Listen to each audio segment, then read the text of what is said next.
Charnière entre l'Amérique anglo-saxonne et l'Amérique latine, le Mexique est le théâtre de toutes les outrances, mais aussi d'une étonnante diversité. Terre d'innombrables migrations aux portes du rêve américain, berceau d'insurrections historiques, épicentre des trafics de drogue, mais aussi territoire d'expression en tout genre.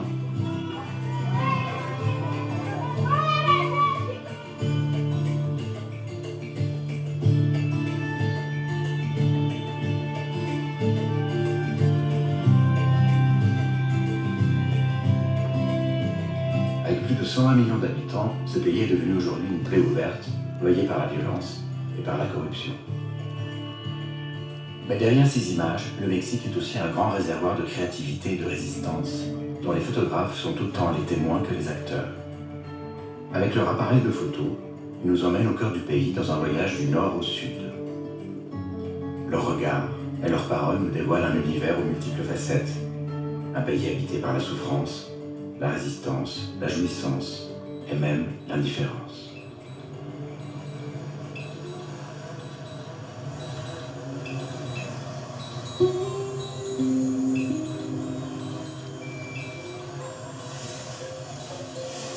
La frontière actuelle du nord du Mexique court sur 3200 km, de la côte Pacifique jusqu'à la côte Atlantique. Elle fut arbitrairement dessinée en 1848 lors du traité de Guadalupe Hidalgo qui mit fin à la guerre entre les États-Unis et le Mexique. Le Mexique cédait aux États-Unis, la Californie, le Nevada, l'Utah et partie d'autres États comme le Colorado et le Texas.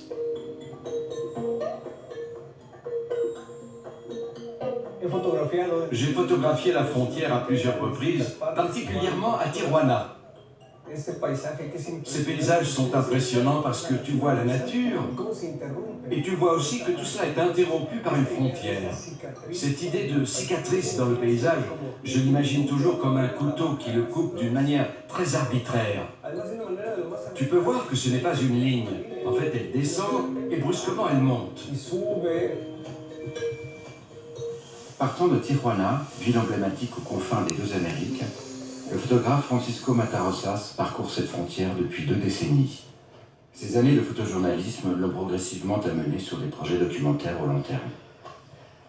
Ces trajets, réalisés tout au long de ces 3200 km de la ligne de démarcation, m'ont appris beaucoup de choses, en particulier rompre avec l'idée communément admise dans le centre du pays que tout le Nord est pareil. Dans son projet, La Linéa, il appréhende la frontière à partir de paysages, d'objets ou de personnages. Les images qu'il construit cherchent souvent à révéler métaphoriquement leur histoire.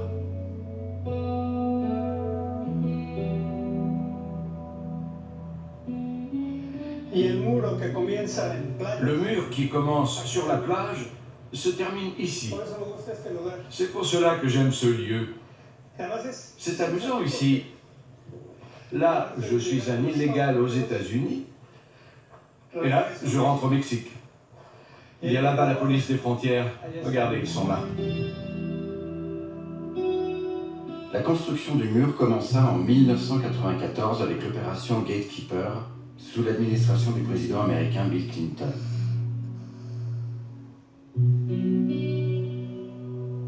Ce mur doubla de longueur pour atteindre 2500 km sous les administrations Bush et Obama. En 2018, à quelques mètres de l'ancien mur de Tijuana, l'administration Trump expose les prototypes du nouveau mur.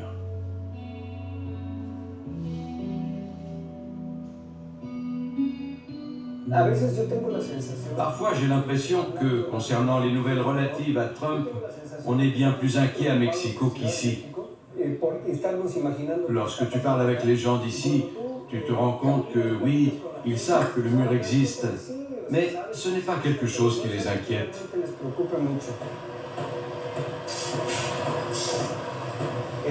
Lorsque tu parles avec les gens à Mexicali ou à Nuevo Laredo, tout le monde te raconte les histoires de leur enfance, la manière dont ils traversaient la frontière pour acheter du lait, et comment les gens venaient de l'autre côté aussi pour acheter des tortillas.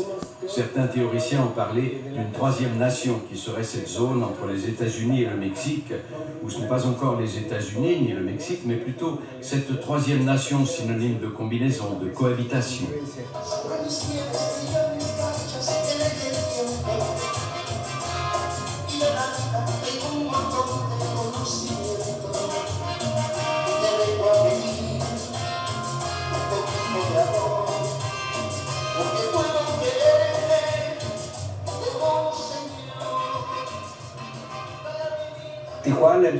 Tijuana en particulier, où nous nous trouvons maintenant, est une ville que j'ai toujours trouvée très attrayante en raison de tout ce qu'elle signifie.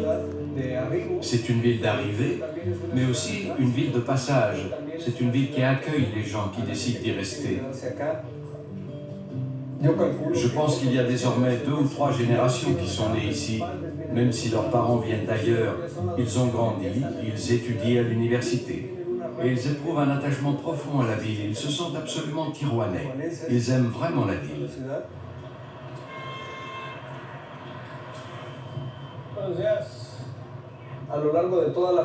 Tout au long de la frontière, j'ai interviewé beaucoup de Mexicains qui avaient été récemment expulsés des États-Unis.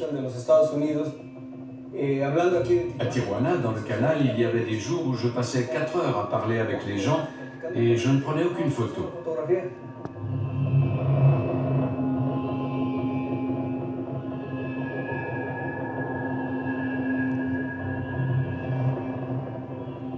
Une partie de la société préférerait qu'il n'y ait pas de déportés, qui deviennent des sans-abri ou des toxicomanes.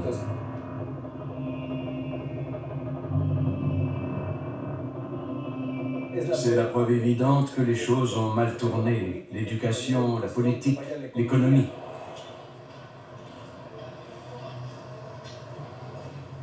À Tijuana, le poste frontalier de San Isidro est le plus traversé au monde. Chaque jour, plus de 70 000 voitures et 20 000 piétons y traversent la frontière dans un sens ou dans un autre.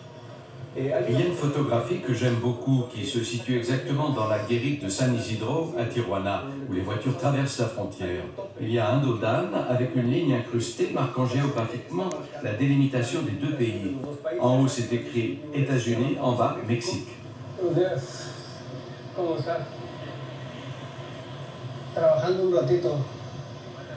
Sí, quiero tomar una foto de ese. ¿Me permite un segundito?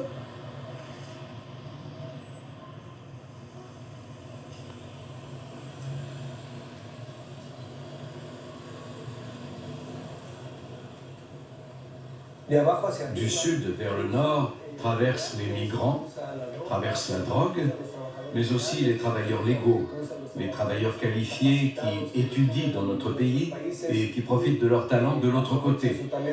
Et c'est pareil dans l'autre sens. Inversement, c'est l'argent, la violence et les armes qui traversent. Cette petite ligne symbolise les États-Unis et le Mexique. Pour moi, c'est une sorte de champ sémantique qui contient les 2 nations.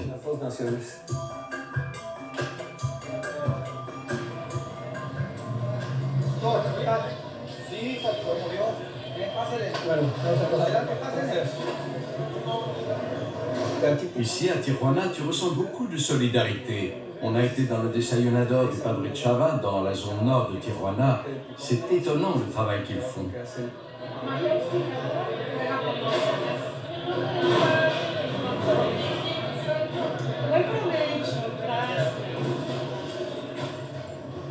Plus de 1000 petits déjeuners chaque jour, du travail bénévole, des gens qui donnent de leur temps pour servir les autres. Il y a des cas dramatiques. Il y a des gens qui ont vécu 30 ou 40 ans aux États-Unis sans rentrer au Mexique, dont on pourrait même dire qu'ils ne sont plus mexicains.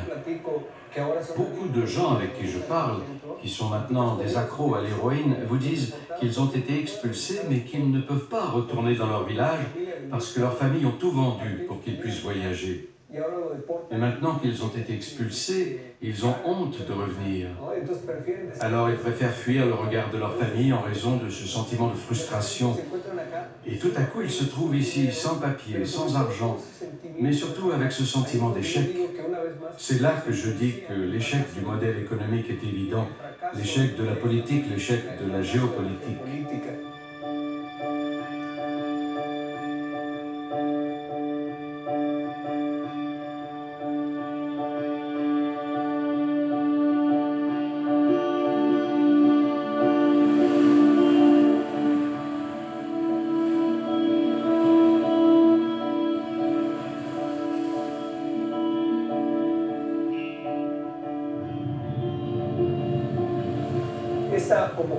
Souvent, les rêves de cette vague qui vient du sud vers le nord se heurtent contre ce mur.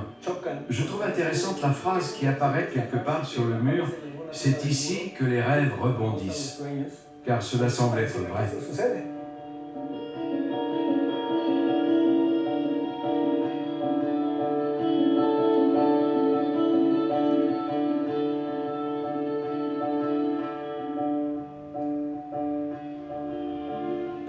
Mais il serait intéressant de penser aussi à l'autre côté du mur, et peut-être une phrase similaire de l'autre côté pourrait être « Les cauchemars passent par ici ».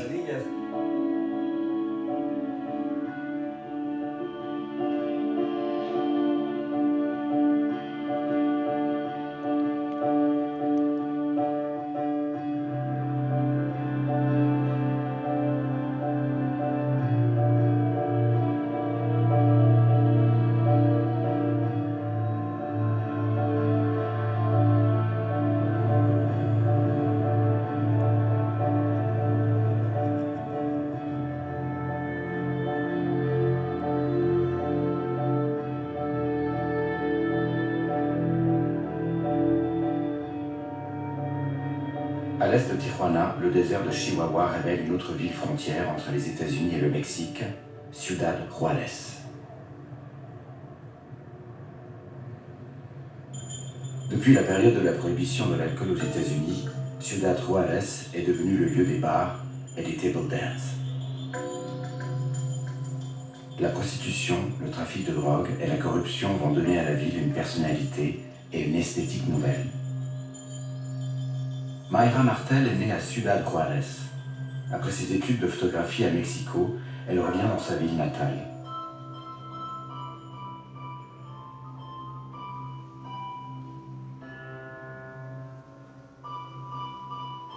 La ville n'est plus la même. Les gens fuient la violence suscitée par les cartels et l'armée. Les autorités tentent de nettoyer la ville en détruisant les immeubles des quartiers chauds.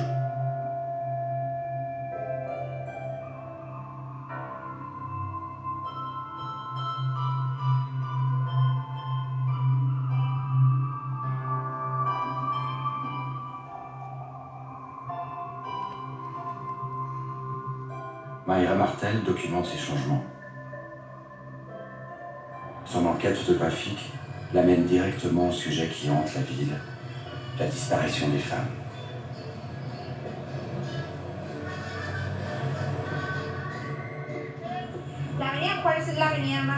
L'avenue Juárez est l'avenue la plus importante de la ville. C'était un lieu de tourisme. Tous les bars étaient dans ce quartier. La rue était toujours très fréquentée par des gens qui venaient des États-Unis. Beaucoup de filles qui ont disparu dans les années 2009 et 2010 ont été kidnappées dans ces rues.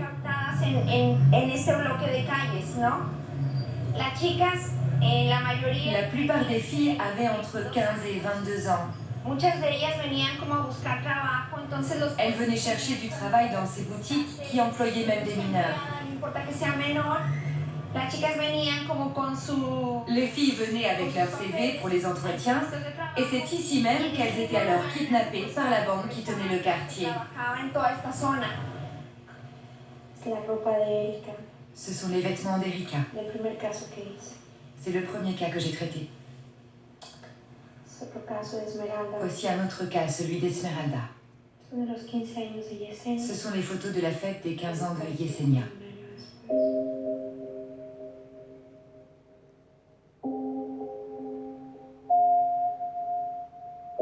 Mayra Martel consulte les archives de la police, rencontre les assassins présumés.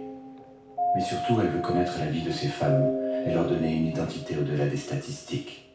Quelle vie dissimule ces visages placardés dans les rues? Et donc je prends le téléphone, mon tout premier appel, c'est la mère d'Erika Carrillo qui me répond. Elle me dit d'une voix affectueuse, oui bien sûr, viens à la maison. Et je commence alors à pénétrer Erika, qui n'est plus là, à travers ses objets personnels.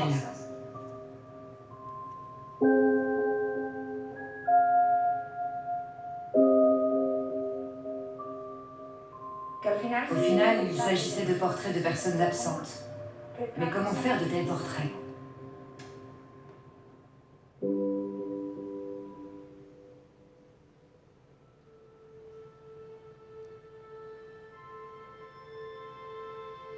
La majorité des femmes disparues travaillaient dans les maquiadoras, ces usines de montage souvent américaines, implantées dans la zone frontalière, à la recherche d'une main-d'œuvre bon marché. Elles vivaient dans les quartiers périphériques de la ville qui se sont développés anarchiquement en même temps que les usines. En février 2012, un paysan trouve 26 corps dans le lit asséché du Rio Navarro, dans le désert du Chihuahua. 12 de ces jeunes filles sont celles que Mayra Martel avait documentées. L'enquête dévoile qu'elles étaient séquestrées dans l'hôtel Verde, en plein centre-ville. L'hôtel Verde était le lieu où le cartel des Aztecas se réunissait. Ces types kidnappaient les filles, ils les gardaient à l'hôtel. Ils les prostituaient dans des résidences privées et dans l'hôtel. Ils les emmenaient aussi se prostituer dans des prisons. Monica a été la première à être identifiée. Ses restes ont été retrouvés dans la rivière Navarro. On a découvert après qu'elle avait été séquestrée ici pendant 4 mois. L'hôtel Verde est muré par la police, le temps de l'enquête et du procès à venir. Mayra Martel s'y introduit. C'est un endroit à 3 étages et partout il y avait des portes qui étaient ouvertes.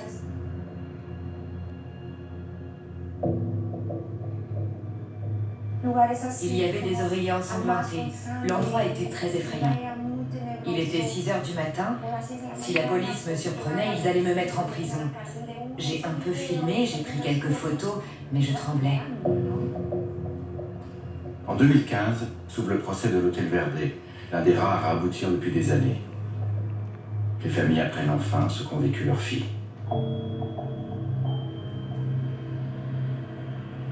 Quand elles ne voulaient plus travailler, ils les emmenaient à la rivière Navarro, qui était aux alentours de la ville. C'est là où on les avait retrouvées. Comme aucun véhicule ne pouvait passer, ils les attachaient à une corde au cou, les faisaient marcher pendant 15 ou 20 minutes, et puis ils les massacraient à coups de pierre sur la tête, jusqu'à la mort.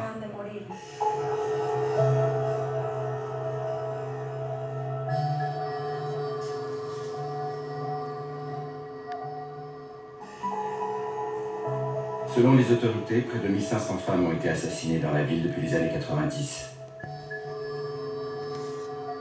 Ciudad Juárez est également une ville où journalistes et photographes sont régulièrement enlevés et assassinés. Mayra Martel aura été enlevée pendant ses investigations sur les féminicides. Cela a été quelque chose de terrible, mais je m'en suis bien sortie. Des gens sont venus, m'ont fait monter dans une fourgonnette. Ils m'ont menacé pendant 2 heures, puis ils m'ont relâché à Anapra. Mayra Martel est obligée de partir.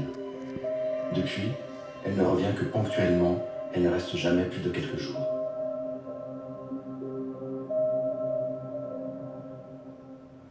Je crois que mon travail, c'est une quête. Une tentative de comprendre ce qui est en train de nous arriver. Il faut comprendre le fait que notre société est en train d'échouer.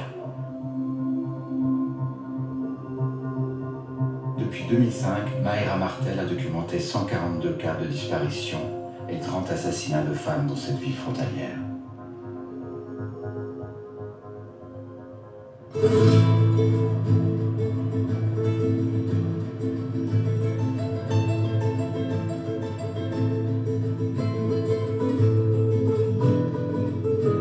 Nous quittons la frontière et descendons vers le sud, dans le désert de Nuevo León, au pied de la Sierra Madre orientale. Nous découvrons un tout autre Mexique, avec Monterrey et sa petite sœur, San Pedro Garza Garcia. San Pedro est la ville où l'index de revenus par habitant est le plus élevé d'Amérique latine. San Pedro fut fondé aux alentours de 1882. Les gens habitaient à Monterrey. Les résidences secondaires étaient à San Pedro. Puis Monterrey est devenue l'une des villes industrielles les plus puissantes de notre pays. Et c'est à San Pedro que tout l'argent de Monterrey s'est concentré.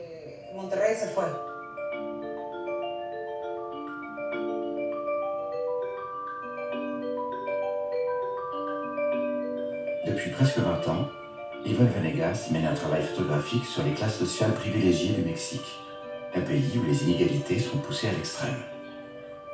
Les habitants de San Pedro sont pour beaucoup issus de grandes familles de l'industrie mexicaine.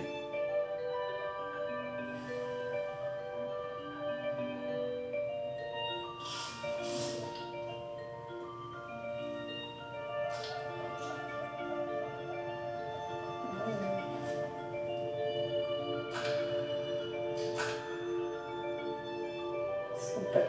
¡Qué nervios! Ay, perfecto. Como siempre. C'est très très près des États-Unis. Et une bonne partie de l'esthétique est formulée à partir des standards de beauté américains, plutôt que des standards mexicains. C'est comme dire, nous n'avons rien à voir avec les Mexicains. Il y a une certaine mise à distance de la culture mexicaine.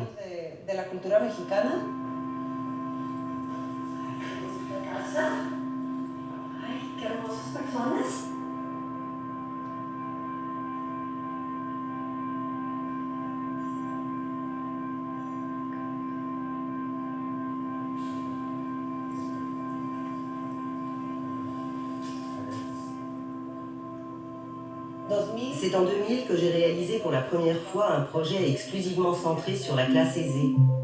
Je l'ai intitulé « Les filles les plus belles de Basse-Californie ».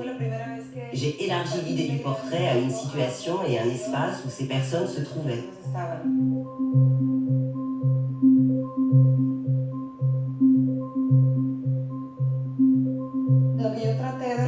Ce que j'ai essayé de mettre en évidence, c'est qu'il s'agit d'une bulle, une création, une construction de classe qui n'est pas forcément attachée à la réalité et qui pourrait être une fiction.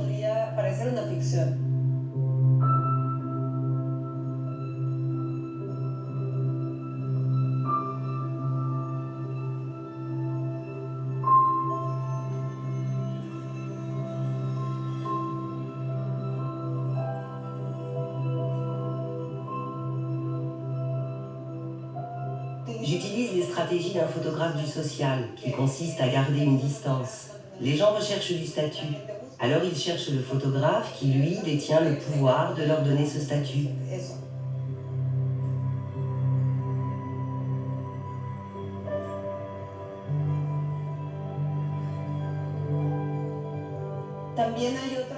Il y a une certaine complexité dans ces relations. Qui tu peux inclure ou non sur la même photo? C'est une sorte de toile d'araignée dans laquelle chacun doit tenir sa place. Et il y a du dédain de toutes parts.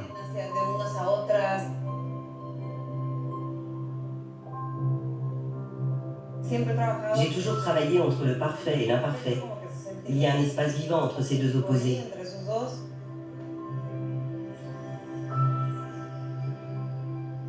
C'est quelque chose qui est resté dans mon imaginaire et c'est la base sur laquelle j'ai commencé à travailler mon discours en tant qu'artiste.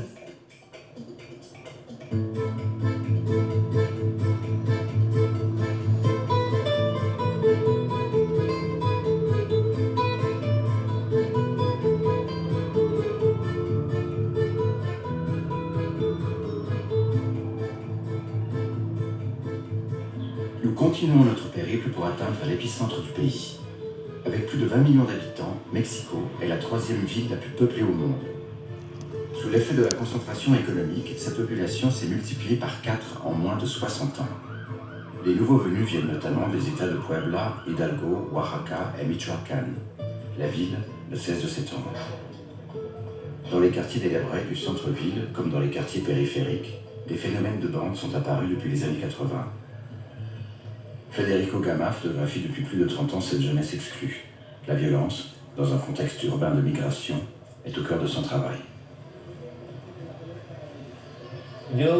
J'habite ici à Mexico. Je suis né dans un quartier traditionnel de cette ville, Tacubaya. J'ai travaillé à partir de 3 thèmes fondamentaux qui sont l'identité, les vêtements comme forme d'expression et ce que j'ai appelé les migrations culturelles. Ces projets sont finalement presque autobiographiques parce qu'ils ont lieu dans les quartiers où je suis né, avec les personnages que j'ai connus. J'ai vécu le processus d'appartenance à une bande dans le quartier. Mais le plus intéressant pour moi, dans cette idée que j'appelle les migrations culturelles, c'est que ne voyage pas seulement la personne, mais voyage aussi les idées, la manière de penser, la façon de comprendre le monde. Ce sont des photos du livre des Cholo Salaneta.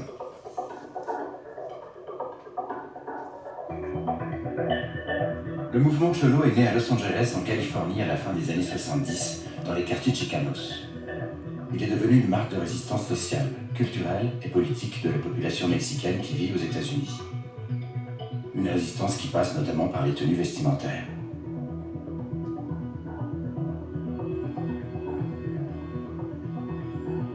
Cette culture Cholo est introduite au Mexique au début des années 90. Federico Gama a documenté ces cholos dans le quartier de Nezahualcóyotl, un quartier populaire de Mexico.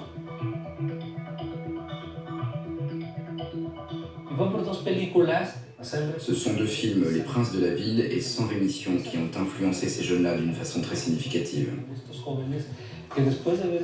Après les avoir vus, ils devenaient cholos du jour au lendemain.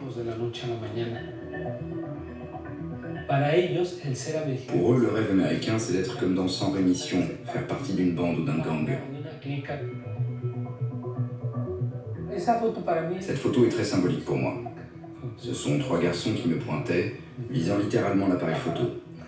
Cela parle quelque part de la confiance que nous nous faisons mutuellement. Je considère que malgré la délinquance et la violence qu'incarnent ces jeunes-là, ils sont importants pour leur famille, pour leur communauté, pour leur quartier et pour le pays.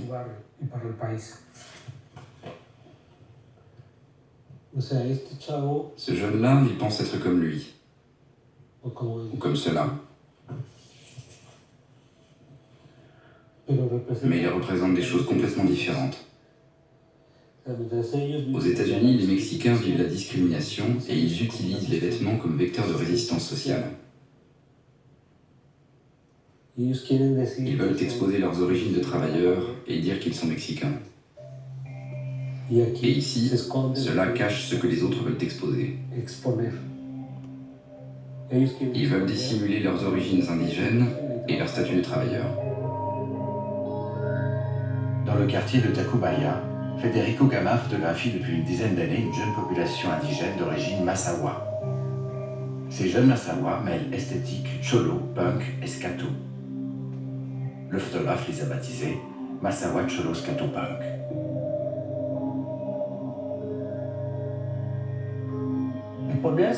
Le fait de s'habiller avec des vêtements de punk, de cholo, de scato, c'est-à-dire d'être urbain et contre-culturel, leur donne beaucoup de force. Il y a une photo qui l'explique très bien. Force de gravité. C'est la force qu'a ce garçon pour se mettre en scène dans la ville de Mexico. Il porte un foulard du club Toluca comme un bandana. Il porte des gants scatos, un pantalon cholo et une chemise punk. La question indigène est vraiment complexe dans le pays. Ils travaillent dans la construction pendant quelque temps. Les filles, elles, font des ménages. Ils vivent comme des étrangers au cœur de Mexico, alors qu'ils sont un peuple originel du pays.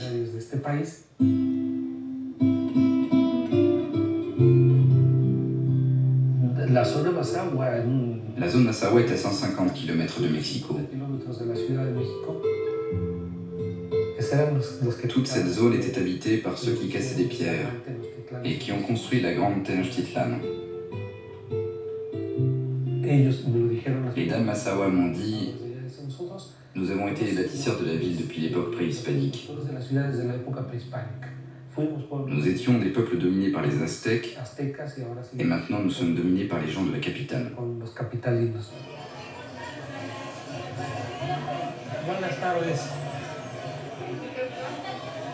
Andamos buscando a la abuela que luego anda. Acá está.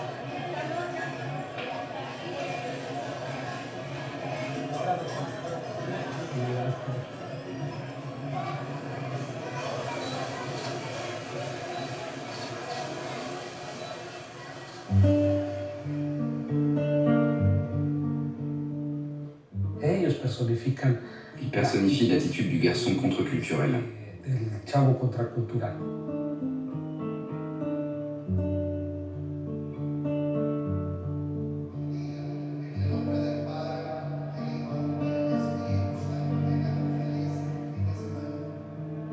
Sí, Après Massawa Cholo Skatopunk, je commence à travailler sur un projet, Los Iluminados, qui est lié à ce qu'on appelle le 12D. Se llama 12D.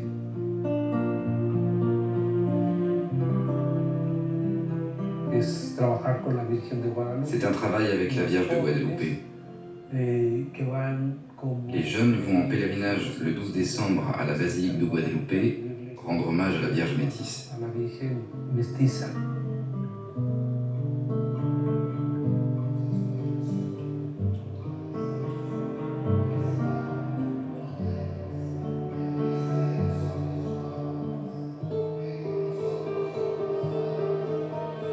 Aquí lo que me parece Ce qui me semble intéressant, c'est ce lien entre la violence, la délinquance et la religion. y religión.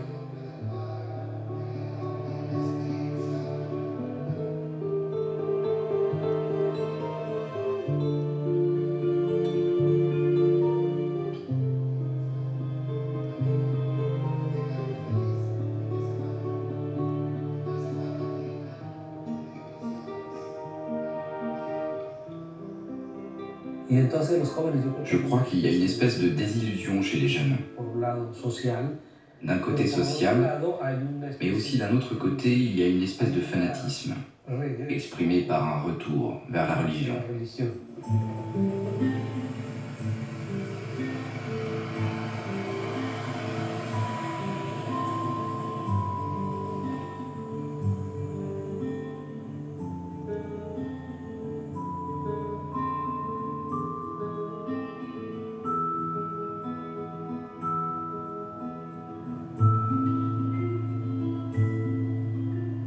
Nous quittons la capitale pour plonger toujours plus au sud. L'État de Oaxaca est l'un des États les plus pauvres du pays. C'est un État fondamentalement rural avec une forte concentration de population indienne. Né dans le village de Cotlan, Edgardo Aragon incarne la première génération de sa famille à être allée à l'université. Son travail cherche à rendre compte de la violence et des conflits territoriaux de cette région, générés par l'installation de grandes entreprises nationales ou multinationales sur ses terres natales.